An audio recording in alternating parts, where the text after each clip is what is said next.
పహల్గామ్ ఉగ్రదాడి ప్రభాస్ హీరోయిన్ కి కష్టాలు తీసుకొచ్చింది. పాకిస్తాన్ అమ్మాయిని హీరోయిన్ గా ఎలా తీసుకుంటారంటూ నెటిజన్లు ప్రశ్నల వర్షం కురిపిస్తున్నారు. మరి హను రాఘవపూడి దర్శకత్వంలో రూపొందుతున్న ఫౌజీలో ఇమాన్ వీని తీసేస్తారా అంటూ చర్చ మొదలైంది. ఇంతలో ఇమాన్ వీనే స్పందిస్తూ పాకిస్తానీ కాదు అంటూ పోస్ట్ పెట్టింది. ఇంకా ఈ పోస్ట్ లో ఏమేం రాసుకొచ్చిందో చూద్దామా?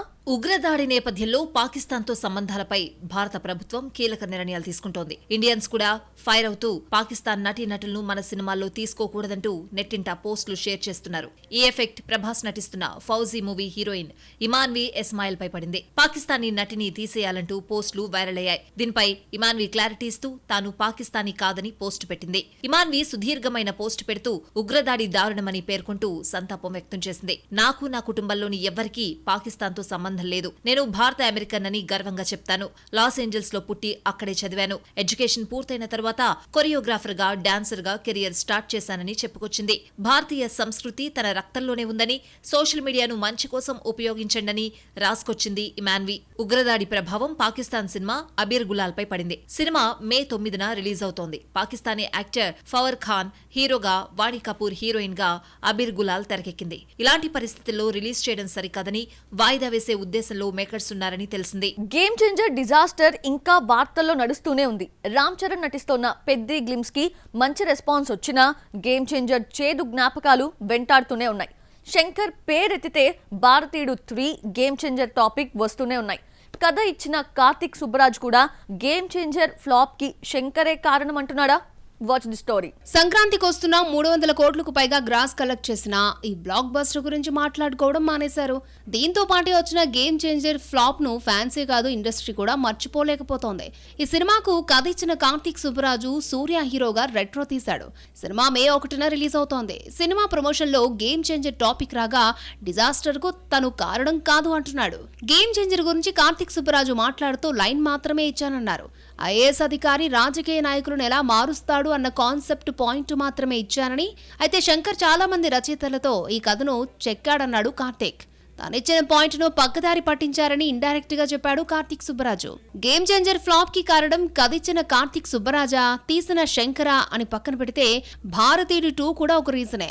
శంకర్ అనవసరంగా ఖర్చు పెట్టిస్తున్నాడని లైకా ప్రొడక్షన్స్ కోపంగా ఉండగా, ఇందులో యాక్సిడెంట్ కారణంగా భారతీయుడు 2 షూటింగ్ మధ్యలోనే ఆగిపోయింది. బ్రేకులు పడ్డాయి కదా అని గేమ్ చేంజర్ మొదలు పెడితే కమల్ జోక్యంతో భారతీయుడు 2 మళ్లీ సెట్స్ పైకొచ్చింది. 2 పడవలపై ప్రయాణం చేసి భారతీయుడు గేమ్ చేంజర్ తీస్తే 2 ఫ్లాప్ అయ్యాయి. శాటిలైట్ రైట్స్ బాగా పడిపోతున్నాయి అని జరుగుతున్న ప్రచారంలో నిజమెంత? ఎంత క్రేజీ ప్రాజెక్ట్ అయినా గతంలోలా ఫ్యాన్సీ రేట్ కి కొనడం మానేశారు.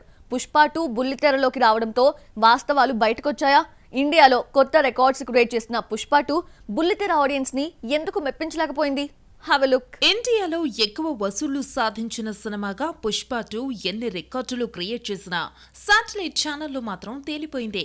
తగ్గేదే లేదంటూ బిగ్ స్క్రీన్ ను ఏలిన పుష్ప 2 బుల్లితెరపైకొచ్చేసరికి బాగా తగ్గాల్సొచ్చింది. అధిక రేటింగ్ 29.4ని సాధించిన చిత్రంగా అలవైకుంఠపురంలో రికార్డు చెక్కు చెదరలేదు. ఓటీటీ జోరులో ఎంత పెద్ద హిట్ మూవీ అయినా బుల్లితెరలో సత్తా చాటలేకపోతోంది. సినిమా రిలీజ్ అయిన 3 వారాల నుంచి నెల రోజుల్లోపు స్ట్రీమ్ కావడంతో డిజిటల్ సంస్థలు ఫ్యాన్సీ ఆఫర్ ఇస్తున్నాయి. సినిమా ఓటీటీలోకి వచ్చేసిన తర్వాత టీవీల్లో చూడటం తగ్గింది. దీంతో పుష్ప 2 కూడా తగ్గాల్సొచ్చింది. 12.61 రేటింగ్ తో సరిపెట్టుకుంది. పుష్ప 2 బ్లాక్ బస్టర్ రేంజ్ కు తగ్గట్టు టీఆర్పీ రేటింగ్ రాలేదు. బన్నీ ఫ్లాప్ మూవీ నా పేరు సూర్య, నా ఇల్లు ఇండియాకు 12 రేటింగ్ రాగా పుష్ప 2కు 12.61 రావడం షాక్ ఇస్తోంది.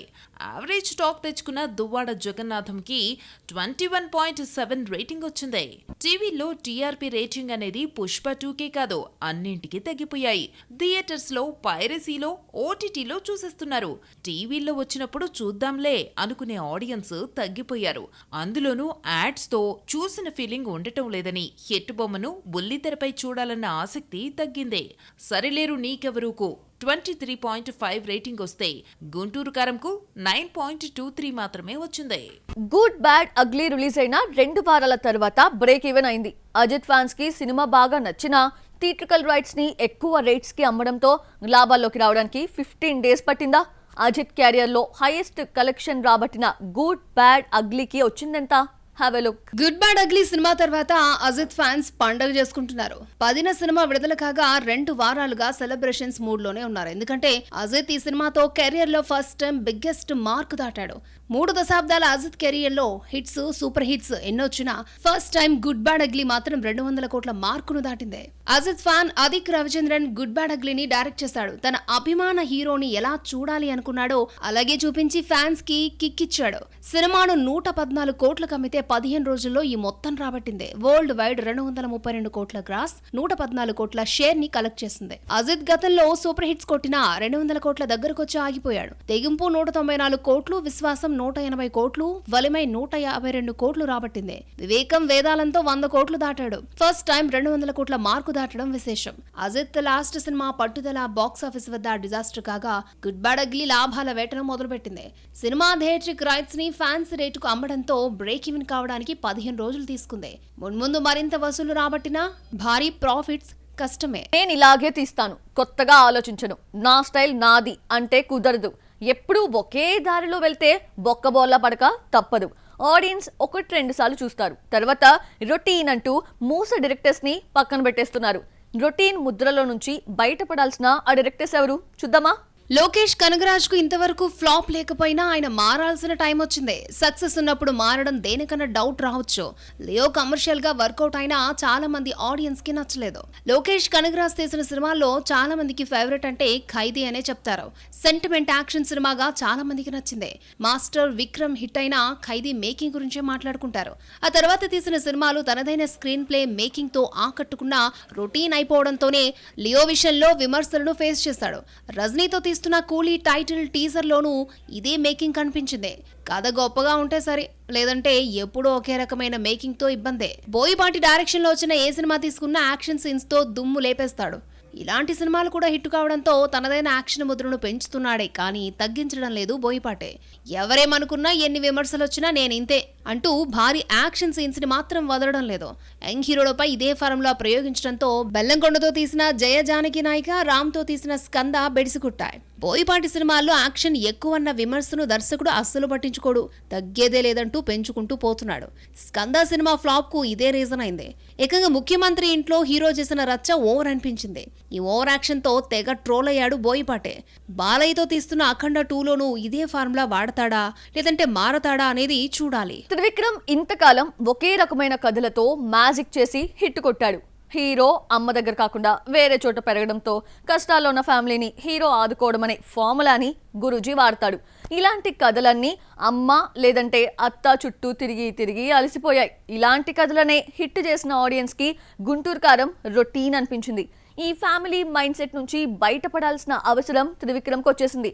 అందుకే బన్నీ కోసం మైథలాజికల్ టచ్ ఇస్తున్నాడు. పూరి జగన్నాథ్ ఎప్పుడో మారాల్సున్నా నేనింతే అంటూ ఫ్లాపుల్లో పడిపోయాడు. హీరోను పోకిరి, ఈడియట్, రోగ్గా చూపించేస్తే సరిపోతుంది, చూసేస్తారు అన్న భ్రమల్లోంచి ముందు బయటపడాలి. ఇలా ఒకసారి మారితేనే టెంపర్ వంటి హిట్ పడుతుంది. డబుల్ స్మార్ట్ ఫ్లాప్ తర్వాత పూరి విజయ్ సేతుపతిని డైరెక్ట్ చేయడానికి రెడీ అవుతున్నాడు. విజయ్ గ్రీన్ సిగ్నల్ ఇచ్చాడంటే కథలో కొత్తదనం ఉండే ఉంటుంది. తనదైన స్టైల్లో డ్రగ్స్ మాఫియా, గ్యాంగ్స్టర్ స్టోరీతో కాకుండా తీయబోయి ఆ డిఫరెంట్ కాన్సెప్ట్ ఏంటో చూడాలి. మరి భగవంత్ కేసరి హిట్ అయినా కాజల్ కి ఆఫర్స్ రావడం లేదు. చిరంజీవి, బాలయ్యతో జతకట్టిన చందమామని సీనియర్స్ పట్టించుకోవడం లేదు. పెళ్లి తర్వాత సెకండ్ ఇన్నింగ్స్ పై కాజల్ పెట్టుకున్న ఆశలు గల్లంతయ్యాయి. కాజల్ ఫేడ్ అవుట్ హీరోయిన్ గా నిలిచిపోవాల్సిందేనా? లైన్ లో పడదా? కాజల్ కు సెకండ్ ఇన్నింగ్స్ కలిసి రాలేదు. సల్మాన్ సికిందర్ లో నటించే ఛాన్స్ వచ్చినా సినిమా డిజాస్టర్ అయింది.